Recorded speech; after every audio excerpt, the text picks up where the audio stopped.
बढ़ते हैं खबरों में आगे। प्रदेश में बिलासपुर समेत पूरे प्रदेश में डीजल संकट और बढ़ती महंगाई ने आम लोगों की मुश्किलें बढ़ा रखी हैं।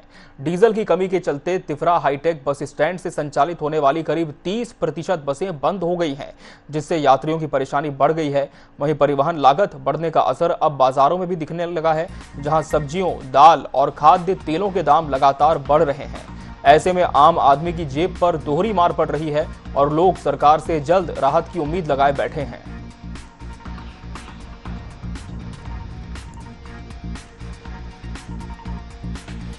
तो डीजल संकट का असर जो है परिवहन पर साफ तौर पर पड़ा है, क्योंकि बसें जो कि अधिकतम डीजल से ही संचालित होती हैं वही अब पूरी तरह से थम गए हैं, क्योंकि यात्रियों को ज़्यादा किराया देना पड़ेगा अगर बसों का संचालन होगा, क्योंकि फेयर में इंक्रीमेंट हो गया है।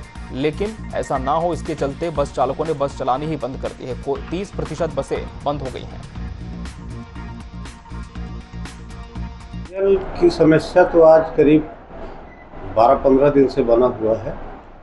उसके कारण कुछ बसें खड़ी हो गई हैं, लगभग 30%, और समस्या अभी पूरी तरह से ख़त्म नहीं हुई। रेट डेली बढ़ रहा है और हम लोग को डीजल भी पर्याप्त मात्रा में नहीं मिल रहा और कास्ट भी ज़्यादा पड़ रहा है, इसलिए बसों के संचालन में दिक्कत हो रही है इस समय। इस खबर पर सहयोगी प्रकाश राव हमारे साथ जुड़े हुए हैं। प्रकाश, निश्चित तौर पर हम कह सकते हैं कि बसों के पहिए थमने से जो परेशानी है वो आम यात्रियों को हो रही है। एक तरफ तो ये अपील की जाती है प्रकाश की पब्लिक ट्रांसपोर्ट का यूज करें, निजी वाहनों से आप गुरेज करें, लेकिन कैसे संभव होगा जब डीजल के दाम ही इतने बढ़ गए हैं। अब जो एसोसिएशन उसने क्या फैसला लिया है, कब तक बसों के पहिए थमे रहेंगे?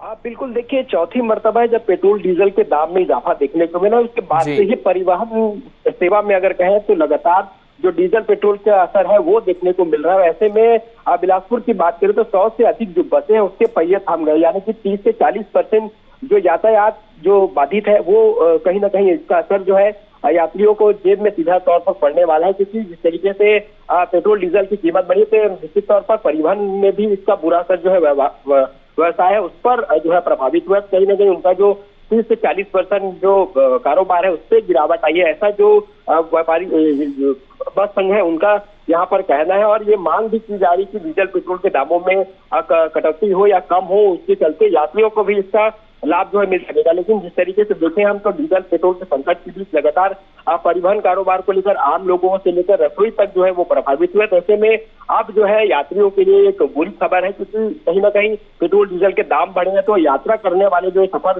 करने वाले यात्री हैं उनको दुगनी कीमत चुकानी पड़ सकती है, क्योंकि जिस तरीके से हालात है अगर पूरे प्रदेश में अगर कहें के साथ साथ सभी जगह जो है महंगाई की जो मुश्किल है वो देखी जा रही है। तो ऐसे में तिफरा हाईटेक बस स्टैंड में भी संचालित होने वाले करीब 30% आज जो बसें हैं और उसके अलावा जो कई सेल्स में तेजी आई है उसका असर देखने को मिला। हालांकि ये मांग की जा रही है कि लगातार जो जिस तरीके से रेट बढ़े पेट्रोल डीजल के, तो कहीं ना कहीं यात्रियों के शुल्क में भी इजाफा हो, इसकी मांग यहाँ पर संघ के द्वारा की जा रही है। हालांकि ये कहा है कि आने वाले दिनों में अगर कम नहीं होते डीजल पेट्रोल के दाम तो निश्चित तौर पर इसका असर जो है यात्रियों के जेब पे देखने को मिला। बिल्कुल, तो किराया बढ़ेगा स्वाभाविक रूप से, क्योंकि बसों को कब तक बंद रखा जाए ये भी एक बड़ी चुनौती यहाँ एसोसिएशन के सामने बनी हुई है। बहुत शुक्रिया प्रकाश आपका हमसे इस खबर पर जुड़ने के लिए।